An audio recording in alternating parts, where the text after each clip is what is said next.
Hi, Michael. Hi, nice to meet you. Good afternoon. Welcome to People in Legal. Thank you. Tell us a bit about your background, your journey to the law. I'm a private client solicitor, about 20 odd years of experience. I'm not as old as I look, and the other way around. I run a private client law firm, Culver Law. Took me about 2 seconds to come up with that name after myself.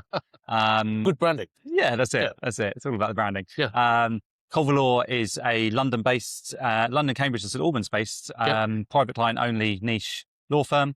There's 25 of us, 26 of us maybe in terms of staff, and we only do private client, and we do it really well. That's our message. So we do your kind of wills, probate, trusts. We do contentious probate. We do court of protection work. I'm a court of protection professional deputy. We do tax work.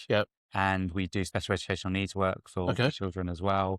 And I'm a qualified mediator. So quite a lot of services going on across the board. Fantastic. Fantastic.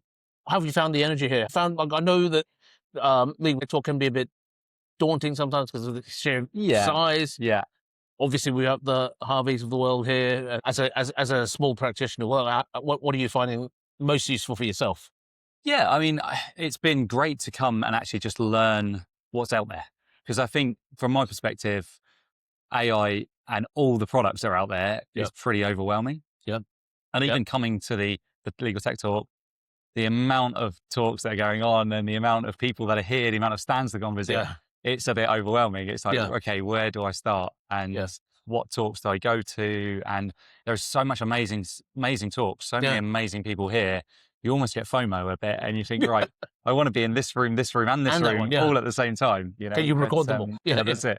So I decided I'm going to bring a few of my team with me. So that we can kind of divide and conquer. Have they found it? How have they found it? Yeah, really good. Really, everyone's kind of really infused, and we've all gets the kind of juices flowing. You know, we've got lots of ideas coming. What we can do, how we can work more efficiently. How we can serve our clients better, which is ultimately what it's all about, isn't it? So, I guess your clients are sometimes coming to you in a moment of great turmoil in their own personal lives. Where do you sit? I could guess the answer. This is kind of a gimme for you, but where do you sit on that continuum between machines taking over all of that?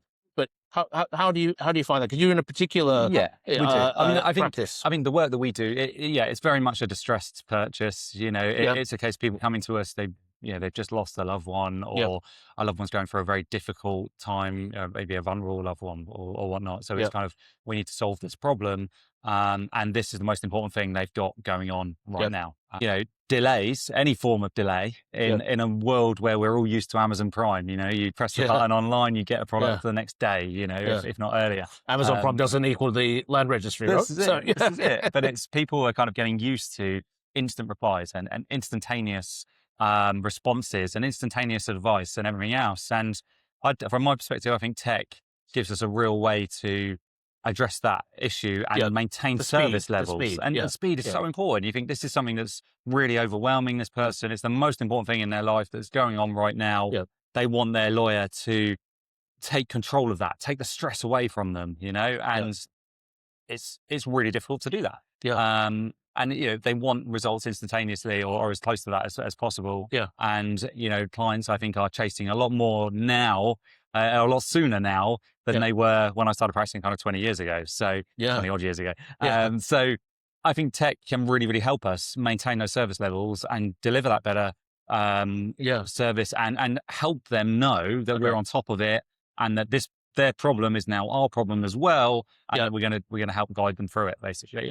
I don't think it's a case of, certainly in the areas of law that I specialise in and my team specialise in, it's not a case of replacement, because you need that human empathy. You need that level of, I know this is what's keeping you up at night. And as good as the tech is getting, the emotional side isn't there. It's probably never going to be there. They'll never fully understand the types of things that goes through a human's mind at night that keeps them awake. So that's where I think it's a tool for law firms and lawyers to use to make their service 10 times better. And obviously the efficiencies on it. I've been to a lot of talks over the last couple of days around time recording and how we can make ourselves more efficient. And there's a bit of kind of pushback about, well, we're charging by the hour, for instance. So, why do I want to make myself more efficient almost? It's kind of counterintuitive in terms of running a business. But obviously it frees you up to do other stuff. You know, you don't have to waste time setting up the file, maybe doing your compliance bits and pieces, because the tech that's out there can do a lot of these things for you, and file reviews become better and quicker because you can ask the AI to do that and check, when was I last in contact with this client? I need to check in. I need to at least tell them what's going on, and I had an expression at the show that came out to me about the no update, basically, where you're updating your client with there's nothing really to update you on, but I'm checking in and I'm telling you things are still happening. And again, that's something that so many of the tools that are available at this show can do for you. Especially when probate can be a very long process. Definitely can. And if you were to break down those technology innovations, I guess, what are the top 3 concerns for you? If I could put you on the spot there. The top 3 concerns. I mean, I think the number 1 is maintaining client service, client standards, client service standards to clients. So client service standards, basically. That's my number 1. Anything we can do that makes our service better for our clients it's got to be number 1. And other solutions that you're considering, is it going to be more of a suite of solutions, or is there a silver bullet?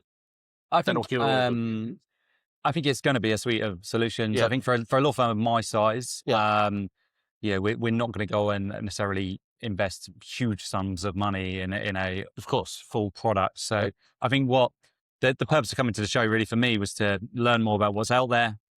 What the products can do, what can help us get a bit more of an understanding of what might work for Culver Law. And then the plan now is to go back and digest a lot of what we've learned at the show.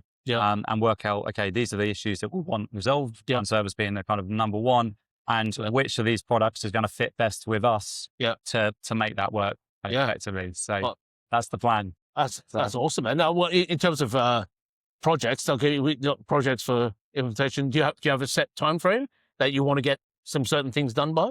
I mean, there's certainly goals that we would like to address this kind of ASAP, really, because our clients want it addressed ASAP as well. And it's, I think certainly with the areas law we do, reputation is everything. We want our clients to be singing and shouting about the service that we're giving them. So we need to make sure our service is tip top across the board. So it is a top priority for me, really. Sounds brilliant. Last but not least, how can our listeners and our audience find you? So culverlaw.co.uk. I'm on LinkedIn. If you search for Michael Culver or Culver Law, you'll find me from there. And I'd say we have an office in Blackfriars, in St Albans, and in Cambridge. Fantastic. Thank you very much for your time. Thank you. Thanks very much. Enjoy the rest of the conference. Thank you. Cheers.